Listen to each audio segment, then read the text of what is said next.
Welcome to Don't IEP Alone, the only podcast dedicated to helping parents navigate the IEP process and hosted by a special education advocate.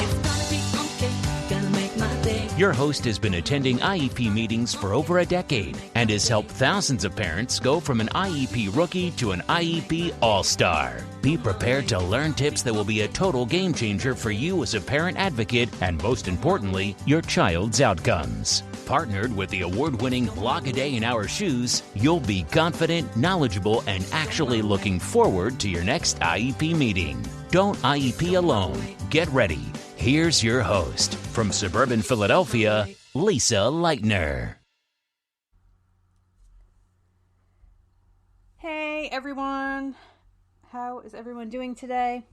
Today I want to jump right into it. I try to keep these podcasts to around 20 minutes, 15 to 20 minutes, because I've been told that is the average commute time, and a lot of people listen during commuting.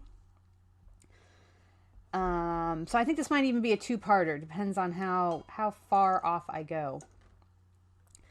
But I'm telling you, if I lived in a cave, or if I had circadian rhythm disorder, which means you have trouble discerning between day and night, and your schedule, internal clock gets all mixed up and all that.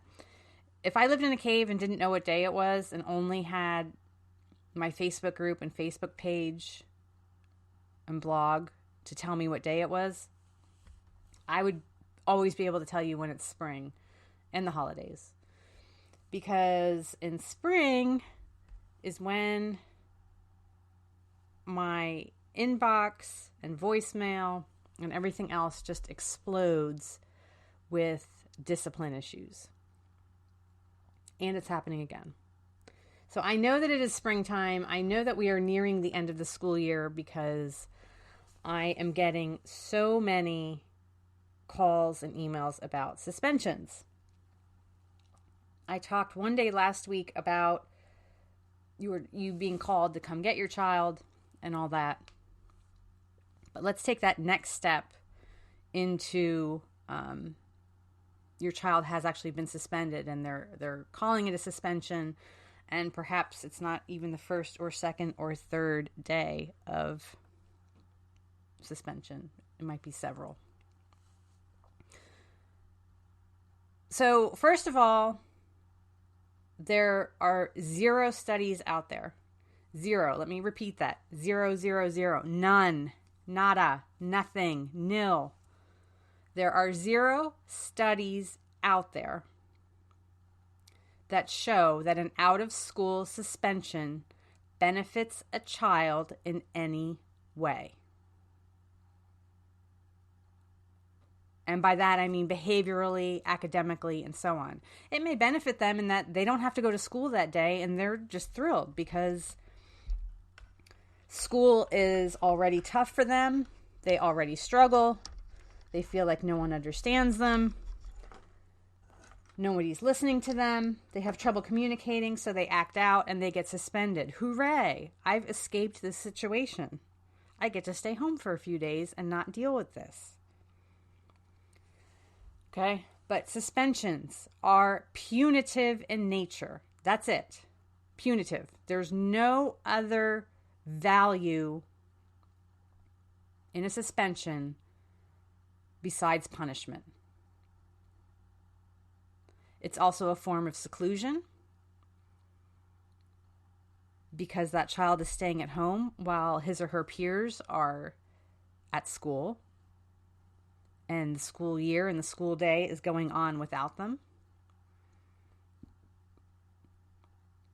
We also, as parents, and you do this, we all do it, you know, when you were in junior high or high school. So I grew up in the 70s and 80s. And I don't think I've ever heard of, when I was a kid, I don't think elementary kids ever got suspended. And now kids as young as preschool are getting suspended, which is just so tragic. It just really, if that's not a statement on our society, I don't know what is.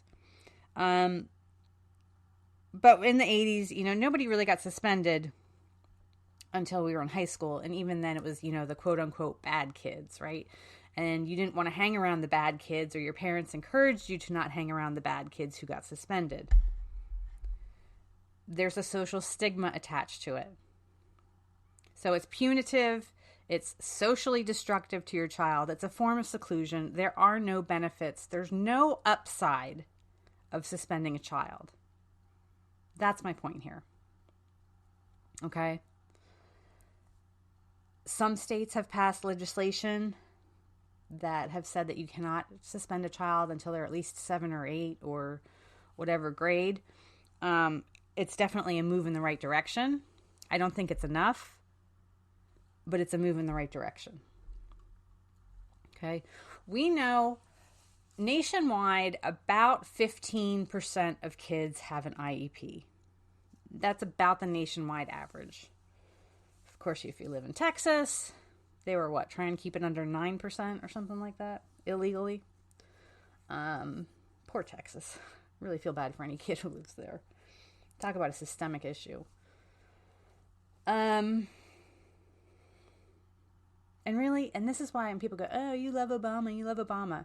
You know what? Shame on him. That all happened under his watch and his education secretary watch. Yes, I liked Obama. I voted for him twice. But damn it, he should have done more for public education and special education. Okay? It's one of the biggest states in the country, and they were getting away with that. Who was minding the shop? No one, obviously. But anyway, we know that about 15 to 20% of kids have an IEP.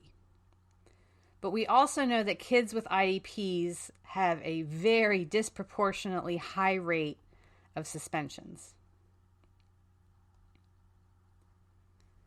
So while our kids may only make up 15% of the population, they often make up 30% or more of the kids who are suspended from school. So we know that they're being suspended at disproportionately high rates.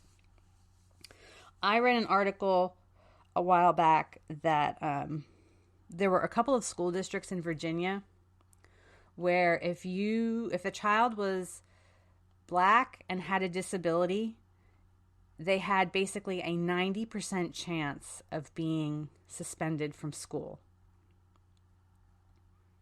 In some districts, if you're a minority and you have an IEP, those kids often make up as much as 75% of the kids who are suspended. So no, it's not just you. If you're a mom to one of those kids listening to me right now and you're thinking this doesn't feel right, no, it's not right, and it's not your imagination. The data is there to tell us that this is going on. We know it's going on. Okay? Our kids are suspended from school at rates that are disproportionate to their segment in society.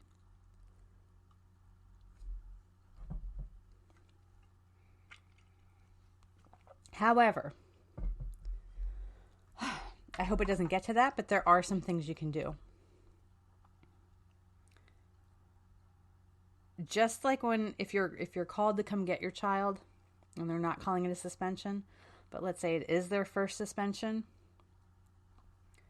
ask for a manifestation hearing. Ask for an FBA.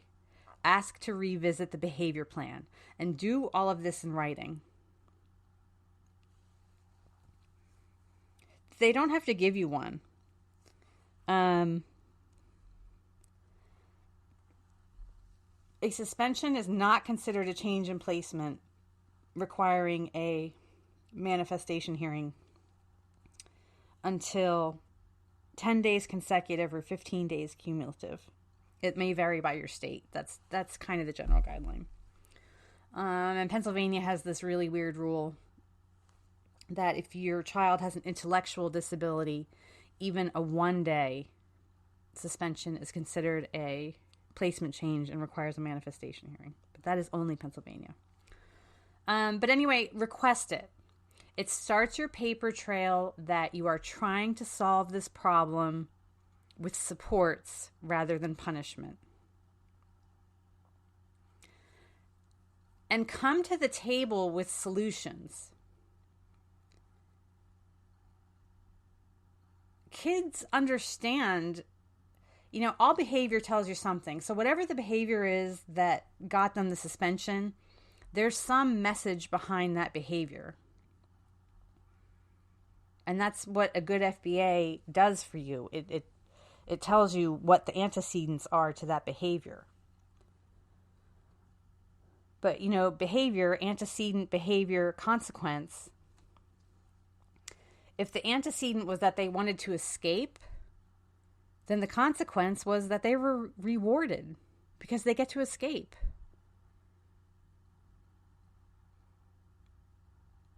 They get to stay home. School is hard for me.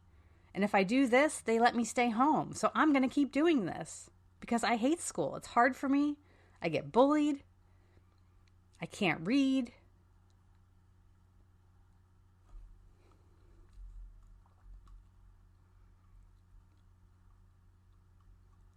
Okay. I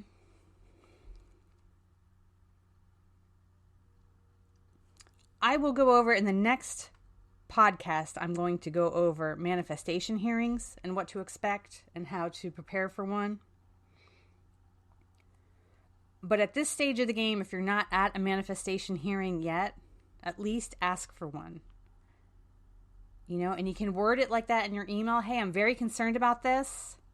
I would like to request a manifestation hearing. I would like to request that the team get together and discuss his FBA and determine if a new FBA is warranted. Can we discuss the behavior plan? Maybe revise it. Maybe the child doesn't even have an FBA and behavior plan. Then you definitely request one because obviously the child has behaviors that are interfering with their ability to access their education. You can't access your education when you're sitting at home.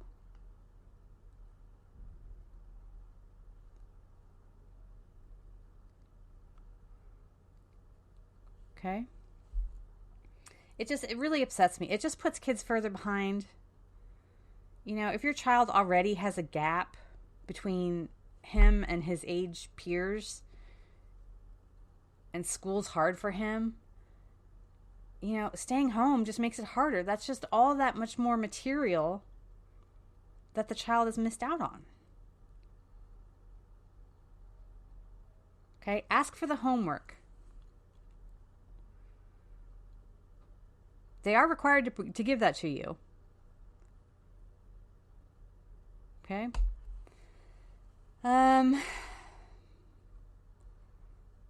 What else? I just don't want to get into manifestation hearings yet because I can talk about them for a while.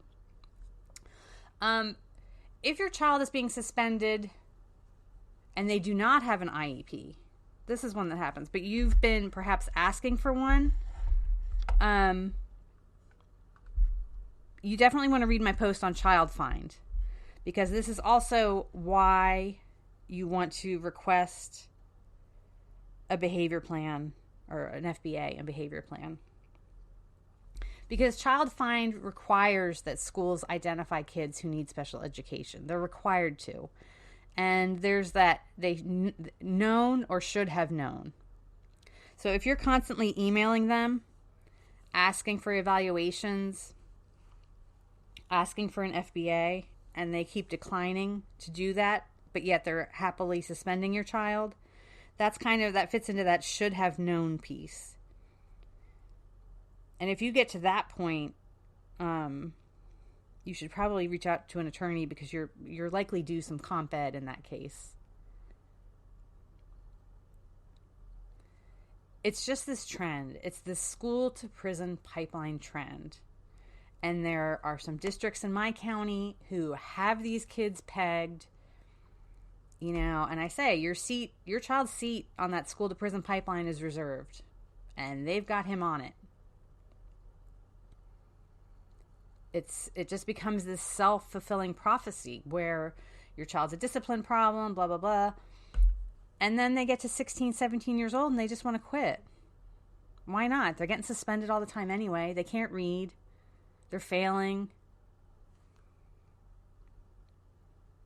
They quit. There is a correlation between kids who get suspended, and kids who end up in prison. More than 50% of our prison population is illiterate. They can't read.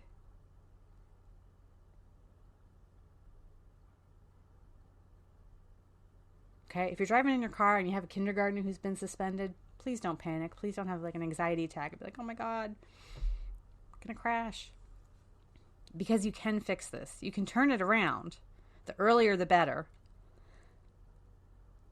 But you have to be proactive, and you just have to stay on top of it.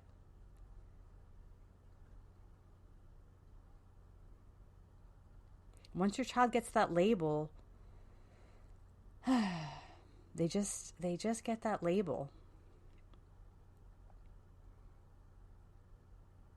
You know, and trauma and trauma-informed education. If your child has experienced trauma, and for little kids, a trauma can be, you know, a death of a family member. It can be witnessing something. It can be witnessing domestic abuse. If your child's experienced trauma, you really, really need to look into that. Because the good news is everything we know about trauma-informed education is that trauma can be healed. The problem is that we just don't try to heal it. We just expect kids to get over it. And I know this from firsthand experience. I know it was the 1970s and things were different then, but my mom died in the 1970s when I was in 4th grade. Nobody did anything for me. Yeah, we cried. People hugged me. Oh, how sad this is. Yeah, we went to the funeral. And that's it. And I was just expected to get over it. I had some very difficult tween and teen years. And I look back now and I spent a lot of time, as I grew out of it, I was so shameful of how I acted. And I thought, because I was a bully. I was a mean girl. I was a bully. I made a lot of just bad decisions. And then I spent a lot of my young adulthood being ashamed of that once I grew past that and those bad decisions and bullying. So then you have this internal struggle because you're just, it hurts your self-esteem when you realize that you've hurt other people. But then, you know, I look back now and I think I had suffered such a trauma and nobody did anything. And I just try to write it off as, you know, it was the 70s and that's just how people were. But we know better now. It's not the 70s anymore. We are well into the 21st century. We know better. And when you know better, you do better. We know that we can help kids heal from trauma and they can go on to become quite productive members of society. We just have to help them heal. Help them heal and the behavior will stop. And when the behaviors stop, when the behavior stops, the suspensions will stop. Because there are some entire communities that have experienced trauma. There's just so much ongoing violence, poverty in their community that it's just an ongoing traumatic experience for those kids.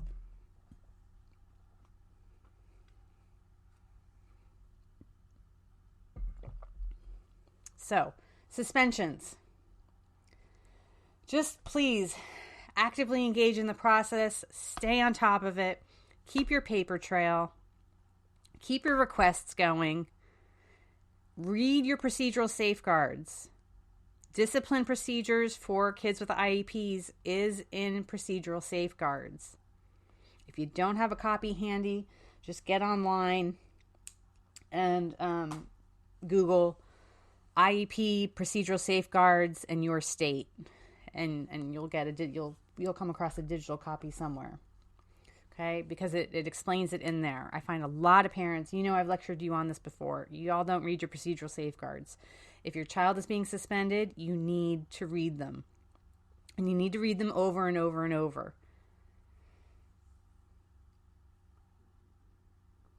Okay, so maybe someday, once I get past manifestation hearings, maybe should I talk about something happier? Is there something happy to talk about with IEPs? I'll think of something. Okay, thanks for tuning in. We'll see you next time to talk about part 2, which will be manifestation hearings. Thanks for listening to the Don't IEP Alone podcast. No parent should have to IEP alone. And with A Day in Our Shoes, you don't have to. For more IEP assistance and letter templates, visit adayinourshoes.com. For ongoing assistance and support, follow our Facebook page and group.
Touch me, I could fly up to the sky.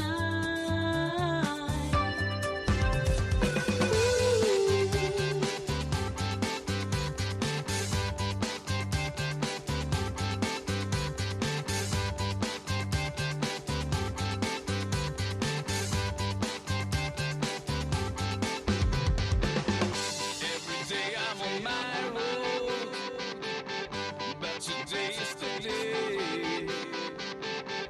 That I meet you, my baby. Hope you're going to stay. It's gonna be okay, gonna make my day. Go my way, it's gonna be okay, gonna make my day. It's gonna be okay, gonna make my day. Go my way, it's gonna be okay, gonna make my day. Go my way. It's go my way. My way. It's go my way. It's go my way.